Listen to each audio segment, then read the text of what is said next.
Ever feel like you're doing everything, but losing touch with yourself? Welcome to Well Connected with Dr. Elizabeth Hoefer. This is your space to slow down, tune in, and realign. We'll talk health, relationships, purpose, and the truth behind what it really means to feel whole. Because alignment isn't just for your spine, it's for your life. Let's reconnect. Let's realign. Let's get well connected. Hey everybody, Dr. Elizabeth Hoefer with the Well Connected podcast. I'm really excited about my guest today. It is my very own associate to be, Dr. Rising, Diana Palacios. Hello everyone, hi. I'm so glad you're here. You've been with Well Connected about 18 months, and I just kind of want to talk about the journey of how did you find me? How did I find you? What's the story? And how did you get into chiropractic and Blair? So we're going to kind of cover it all. Okay. Does that sound good? That sounds good. Okay, cool. So I was actually pretty proud of myself. I'm going to little brag because I am not hip in any capacity, but I was like, I'm in the season of like all the graduations, and like I hear kids saying, oh, I'm a junior rising or I'm a senior rising. I'm like, well, I've got a doctor rising. So that's what you are. So we are at the tail end of that journey though, transitioning from student doctor to chiropractor licensed in the state of California. Mm-hmm. But it started a long time before Well Connected. So let's go back to the beginning. I want to know, where did you grow up? Who did you come from? Where are you going? All that fun stuff. Well, I actually grew up born and raised in Los Angeles. Okay. My parents are from Central America, so they came here with a dream for a better life. And as I grew up, they kept moving to areas that were safer and safer. And I feel that helped us ingrain this drive of working hard and get a great education and do something great for ourselves. They came here for a reason, so I want to honor that for them. So it started off with, I know growing up in high school, I wanted to be a doctor of something. I didn't really understand what it was. And when I was first introduced to chiropractic, it wasn't a fun experience. Tell me more. So with that, like when I was in a car accident and my insurance sent me to a chiropractor. On my first visit, there wasn't any explanation. There wasn't really anything that helped me, and I didn't understand why. And the doctor said, "Oh, just come back another day and we'll help." And I was okay. But so you were just obedient to like telling like what they said. You didn't like. Did you go back? Sorry. I did not. You did not go back. So you had one experience with a car accident. Mm-hmm. You didn't like it, and you're like, I'm not doing that again. Yep. Okay. Yeah.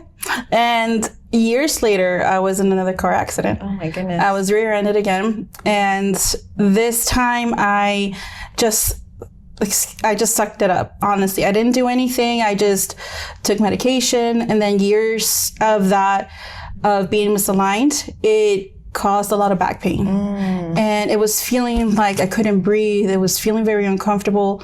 I went to my primary doctor. They were going to give me antibiotics just to try it out.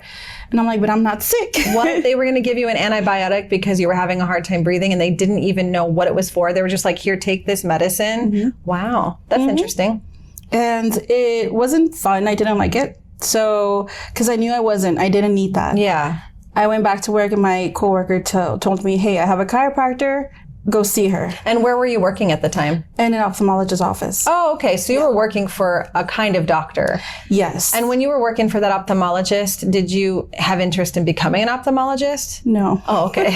You're like, no, I saw how that sausage is made and no thank you. I did not. Yeah, it wasn't fun. You know, it's just, and before that I worked at a workers' comp psychologist's office. Oh, wow. But it's just the patients seemed very unhappy. Oof. And I don't know if I was going to be able to do that. Yeah. So then when I went to go see that chiropractor on my first adjustment, it completely changed everything. It changed my world. What? Tell me about that. So after my first adjustment, I got up. I was able to breathe.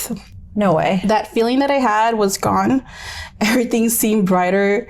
It really was. Wait, was this like a upper cervical correction, or was this like more just traditional chiropractic? Traditional chiropractic. Okay, look at it. They can do good things too. I like this. They did. They helped me out. I love that.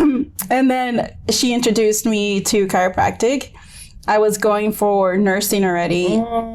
But then I changed my path. No way. So you were enrolled in like the prereqs to become a nurse, or were you actually in nursing school? Prereqs. Okay. How old were you at this time? Oof, I think I was 30 something. Okay. Yeah. So you had worked for doctors. You knew you didn't like optometry. You knew you didn't like the psychology kind of neuropsych stuff. You didn't like medicine for sure. But you still had a desire to want to help people. So you thought going into nursing was going to be your ticket to being able to kind of like scratch that itch, if you will. Yes. Okay. And even going through that, I never felt it was the calling. Wow. For it until I got adjusted that first That's time. incredible. Who was the chiropractor that changed your life? Dr. Anita Morgenstern. Oh, wow. And she's still in practice? Yes. Come on, girl. Let's shout out to that doctor. Yes. Hello. Amazing. And where's her practice at? She works in El Segundo by Hawthorne down LAX. Yeah. Okay. That's amazing. So she gave you this life-changing correction, and then she talked to you about chiropractic. So what did that look like? Did that look like learning the philosophy or understanding what it looks like as a career, or just the possibility of having chiropractic as something you choose in your life every day? Philosophy. She was asking me what I was going to school for, what type of job I was doing, and I told her everything: ophthalmology, scheduling surgeries for that doctor, and I was going to school for nursing. I don't know, is that something that she felt? She's like, I want to talk to you more about chiropractic. As I kept going to see her, she kept talking to me more about it, about the philosophy. And then she took me to a seminar, and that seminar kind of helped me push me a little bit more to go for chiropractic. What seminar did she take you to? It was the Cal Jam. No way. That's so funny. Oh my gosh. We know a lot about Cal Jam here in Orange County. Yeah. Wow. It's popular down here. That is crazy. I love that you got dipped. It's like getting baptized. Like if you go to Cal Jam, you're going to have all of the things thrown at you. Yep. That's amazing. So you were in that energy and you were like, wait, what is this? So how long after that experience happened did you start chiropractic school? Maybe about a year after. I was just finishing all my credits. And then I applied for Life West and I met all the requirements and then started school when COVID hit. No. Yeah. So you went to chiropractic school during COVID in California. Yeah. Wow. What was that experience like? It was weird because everything was online. Yeah. I can't even fathom having gone to chiropractic school online. I mean, I'll do it. I like, it's efficient and we can learn the credits and all that stuff. But when I was in chiropractic school, it's a tangible experience. You have to physically put your hands on the bones and you have to like go to the cadaver lab and learn the anatomy. And then studying in the cohort with your little crew, like that was the magic of the battle, if you will, because it's no joke. Chiropractic school's intense. Yeah. And you started it online during COVID. Yes. Oh my goodness. It was closer to the final end of that COVID, but it was still very different. Online classes. I didn't actually start classes with my cohort. So when I finally moved to Life West and started going to campus, that's when I met all my cohort, but it was very weird. Yeah, it was like, oh, that's the name to the face on the screen or whatever their background is, right? Yeah. And so at what point in your chiropractic education did you physically move to Hayward or that Bay Area to go to Life West? It was, don't know the year, but it was in my second quarter that I started going to Life West. Okay, cool. So you spent your first year or your first quarter at home in El Segundo? Wow. Okay. Yes. I did not know that. I love these interviews, even with people that I work with every single day, because I get to learn these little tidbits. And so things start making more sense to me if I understand where you've been, So this is fun. Okay. So you were at Life West starting in quarter 2, and then you were on campus, and then you guys did your thing. And what was your experience of chiropractic college like? It was tough. It was not an easy ride because I was working full-time and school full-time. And it was really taking a toll on my body and my brain and on my classes as well. So then I started just going part-time and it helped a little bit, but I did struggle with school because of that. And my cohort was great, but I wasn't at their level, I felt like, because they had their study groups and I was barely getting to know them. Because you had to work all the time. Yes. Oh my goodness. Yeah. And what were you doing in the Bay when you were working? I was working at the FedEx warehouse where they put boxes in those big trucks. So did you do that because you didn't want to take a ton of student loans out, or like what was the? Because I also worked when I was in chiropractic school. I had like 3 jobs. Yes. I went to school full time and I was a single mom. So I am on the neurotic side of that equation as well. However, it's not advised. And in fact, they ask you and probably recommend typically that you just focus on school because it is a grueling program. It is. It's actually more hours clinically than even medical doctors have to study because we have to study radiology and all the normal physiology and nutrition. And if you look at kind of like the breadth and depth of what medical doctors study, it is very tantamount to the same education. The difference is at the end when they go into their residencies and they get their nervous systems assaulted for an additional 3 to 12 years, depending on the thing that they go into, we get to go into private practice. And that's why, you know, what you do here in your postceptor and preceptorship. And so I say this all the time because I have several medical doctor patients that I don't want to have met you when you're a resident because your brains are fried, you're exhausted, you haven't slept in 3 days, and they're putting you in a critical medical decision-making time when you haven't slept or eaten. That sounds like a terrible idea. I do not want somebody's brain on my case in that circumstance. So I love the chiropractic lifestyle. I mean, I know I work us here, but like we get to go home at 6:30 every night. Yes. And eat a good dinner and get some good sleep and then come back cheery and ready to go the next day. You know? I'm not leaving here like a zombie because of the crazy amount of hours. Or anything sometimes. Not crazy hours. We do have crazy stuff. We get to help a lot of people, but generally speaking, it isn't a nervous system assault every time you come to work. It's not. No. And school was a little bit like that. Yeah. Because it was a quarter system. So we're learning something new every single day, about 4 classes a day. So, you know, the material was a lot. It piles up. And thankfully, I started making a group of friends and studying with them and helping each other out. It just made the rest of the school a lot easier. Yeah. But that was one of the main things, not taking a lot of my loans out because that's beautiful. It's a big thing. You know? Yeah, it is a big thing. Yeah. I know. I've been out of school for a long time and I still have a beautiful, I call it a California mortgage on my brain cells. See, that is true. It's amazing. Yeah. And compound interest works good or bad, whether you let it add up in one way or the other, it adds up. Yep. So when you kind of got to the point where you were determining, you know, chiropractic, there's a billion different techniques. There's all kinds of ways to practice. What drew you to being more into the upper cervical kind of realm? Because we met when? It was maybe 2-3 years ago at Cal Chiro. That's right, at Cal Chiro. And I was the president, I think. Yes, I think you were. Okay. And we met at the students when the quiz bowl, I think. Yes. It was a quiz bowl. That's one of my favorite events. Yeah. I love hosting it. Yeah. It's pretty fun. That's where I met you. Okay. And upper cervical was introduced to me at school. And by Toggle, because Toggle is the class that we have to take. Sure. It's part of the curriculum. And I never really followed through though with upper cervical. I just learned a little bit more and try to refine my diversified technique, but it never felt comfortable. Then when I met you at Cal Chiro and you were talking about upper cervical and how you spoke about it, the love that you had and the effect on the nervous system, I'm like, and your energy as well drew me in. And I'm just like, okay, let's introduce. Yeah, I'm gonna introduce myself to you. So I remember it was like a networking event. It was like a speed networking event where the students basically stood across from a doctor and for 1.5 minutes, and the doctor stayed put and the students rotated. And it was a cool new event that we were trying for the first time that year. And I met like 50 students in a very short period of time. But you made it a point to come up to me in that, after that, and around that. And I was like, oh, who's this? You know? And I remember Dr. Barbara Eaton was with me because I was getting installed that weekend as the president it was my presidential reign, if you will, and I was having a big party.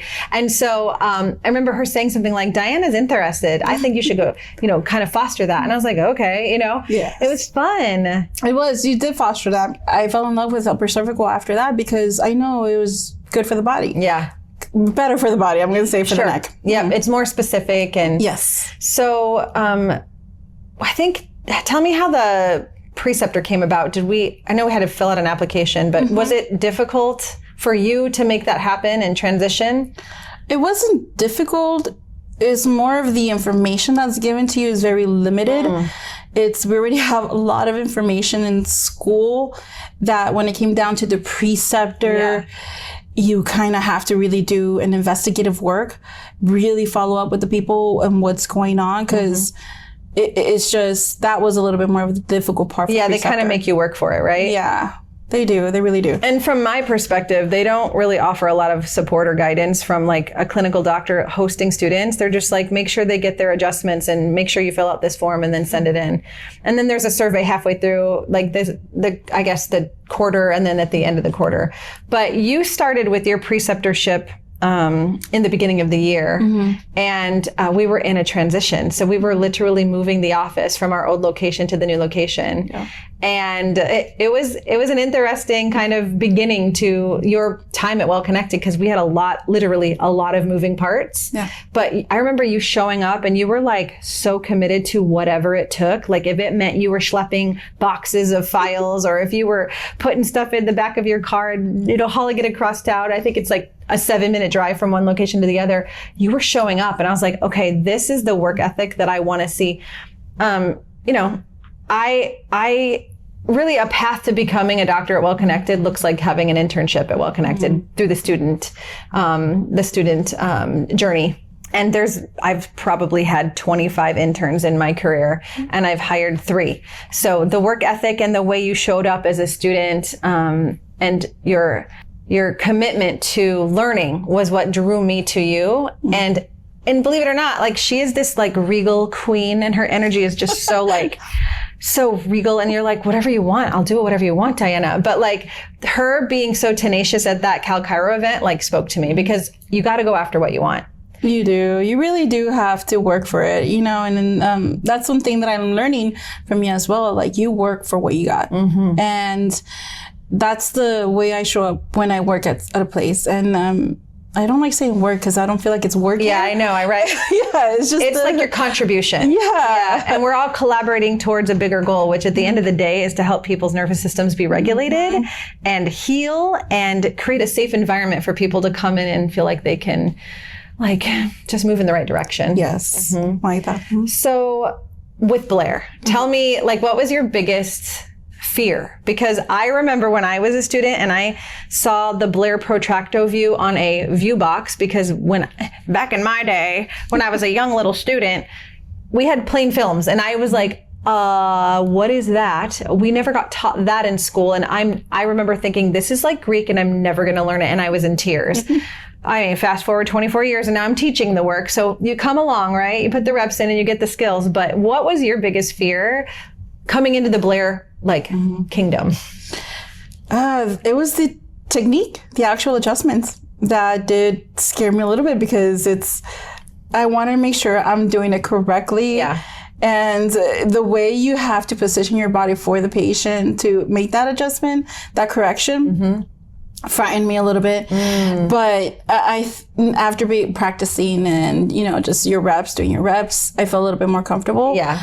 And now it's just really refining the technique. Yeah. Yeah. And yes, the measurements are a little bit difficult. I did struggle, maybe cried a few times. Oh, like learning the analysis? Learning the analysis. Yeah. It was a little bit hard. You have it so much easier than anybody I've ever taught, because you got to learn straight up on CBCT. I had to train other doctors on plain film and get the view box out and teach them how to draw on the actual film. And then we transitioned to digital x-ray, and then I had to figure out how to do that. And me and tech, woo.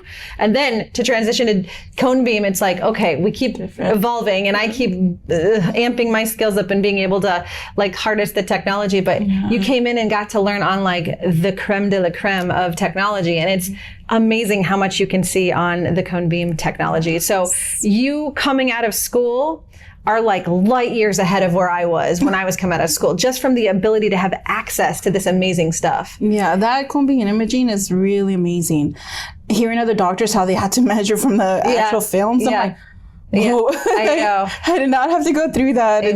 It's like the cone beam is a lot easier. Yeah. And it's beautiful machine. Like, yeah. honestly. And what have you noticed from the traditional chiropractic experience that you got into this field with, and now more committed to the upper cervical kind of genre? I mean, we do full spine support here at Well Connected, so we didn't throw the baby out with the bathwater, as they say. We get to use all of the tools and techniques that we learned, and we really hone in on the Blair. What about upper cervical, besides, it makes sense, like what makes you stay committed to the craft? That we're getting imaging to see the structure of the patient. I think having been able to see that is extremely helpful for how you're going to adjust the patient. Going in there blindly, kind of just motion palpation, I don't think it's enough. Seeing how the joints are staying on top of one another is the best way to make a correction. Yeah, I agree. And I'm glad you caught a hold of that, because I don't think you should do anything blinded. And having that guided imagery, and I can't kind of talk about it in like terms of like realty. Like there's this camera program that's called a Matterport, and I call it the Matterport of the spine. It literally gives us a 3-dimensional tour of the anatomy before us. So we're never guessing with the correction that we're making. And you've had the fortune to be able to take in several new patients, people that you've brought in from the community, and do their full exam, do the analysis and deliver the correction, and then do their follow-ups. And I don't think there's one of your patients that has had to be readjusted. That's a pretty incredible track record as a student just coming out of school. That's a good thing. I mean, I'm happy. It's just, I guess, being confident in your technique and that you're helping the nervous system, helping the patient, your facilitator, like you say, is what I am working on, and remembering and thinking that in my head as I do an adjustment. I love it. So where are you at now? What's happening in your world? In chiropractic world? Yeah. Working on my licensing still, taking boards. Boards is difficult. One thing that I wish I would have done is just take boards when I was able to take them that first time in the beginning of the first year. Yeah. So right now I'm just working and finishing 4s and getting my scores for physical therapy boards. And I think there was a pretty significant extenuating circumstance that kind of didn't allow you to take the boards kind of in the time frame you would have liked. So you had a pretty traumatic life event that occurred that kind of prevented you from being able to take those boards at that time, right? You lost your dad. Yeah. And that's been a really pivotal journey for you, because at the beginning of our conversation, you said your parents came here from Central America with a dream to provide you and your family a better life. So I know that it was hard, but I want you to talk to like what keeps you going, because, if you just like look at like the adversity you've had to overcome, I don't think many people would have stuck out what you've stuck out. It was hard. The first time I took once was after my dad's passing, so it was very difficult. But what pushed me through is my dad was cheering me on. Yeah. And so, he was always very, very happy, proud of what I decided for my career path and in my life. And it was difficult because it was a little bit sudden. So it threw me off my game. And it was a struggle after that just a bit. Yeah. No, but I wanted to highlight this because, again, the trauma happened, but your capacity to hold it has improved.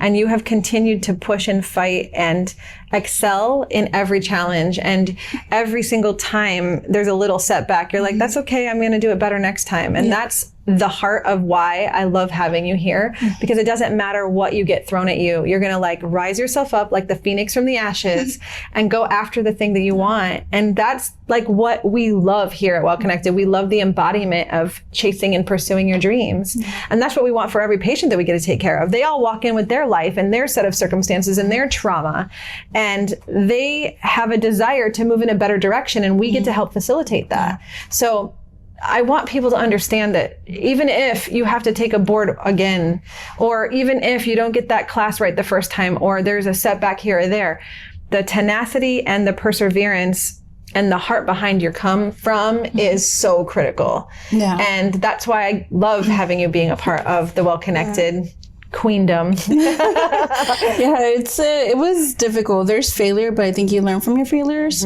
As long as you don't let it stop you and bring you down, then it just not pushing through it, but overcoming those obstacles. Yeah. That's what I did. Life is difficult, but that's not going to stop me from achieving what I need to do. And I know your dad's so proud of you. And I got to meet your mom for the first time the other day, and she just was like in awe of this place. And it was so cool to see her, and it was so cool to see you in her and her pride of you and what you've been able to accomplish in this time as a student and becoming a doctor. So in short order, Dr. Palacios is going to be seeing patients at Well Connected. Yes. And I'm going to go on vacation.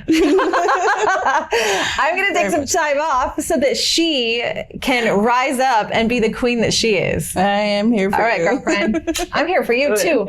So anyways, I'm so grateful that you joined me today. I know this is your first podcast interview. Yes. You did amazing. Yeah, and I think you're going to you're so welcome. It's my pleasure. I think you're going to bring some hope and inspiration to anybody who might be struggling with anything in their life, because you have overcome. And I have a thing that I love to say, and it's not mine, but I say it a lot. We've survived 100% of the hardest days of our life. So we have a really good track record. So you and me, we're a good team. Yes. And I'm so proud of you. And I'm so grateful that you share your heart and your magic with me every day. And she's a damn good chiropractor. She takes care of me. She keeps my head on straight so that I can help everybody else too. So I'm so glad you're here. And I'm so glad that you did this interview with me. Thank you. I'm glad to be here. Thank you again for letting me be part of your podcast. Absolutely. All right. Dr. Palacios, rising. Thank you for joining us for this amazing episode on the Well Connected podcast. If you have any questions, comments, or concerns, write me, hit me up. I would love for you to subscribe to this channel because it helps me spread the word about Blair Upper Cervical Chiropractic and the Well Connected Way. So I will look forward to talking to you guys on the next episode. Thanks for joining Dr. Hoefer today on Well Connected. We trust something you heard brought you closer to the life you're meant to live. Because alignment isn't just about your spine, it's how you move through the world. So keep listening to your body, trusting your wisdom, and living your life in alignment. And above all, stay well connected.